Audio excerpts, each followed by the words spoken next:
LLM calls are slow and expensive.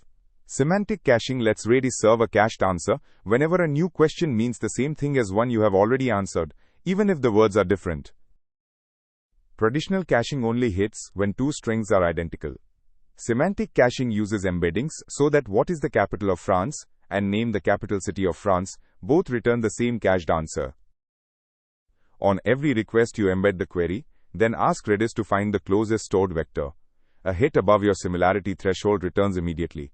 A miss goes to the LLM, and the new embedding plus answer are written back to Redis together in a single HSET. First, we create a vector index on hashes with the prefix sc:. We store two cached entries with HSET, each holding a float 32 embedding and an answer.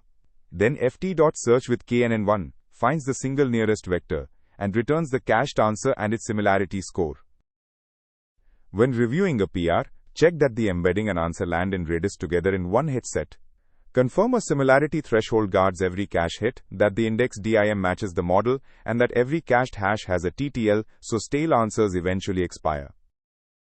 Semantic caching can slash LLM costs dramatically.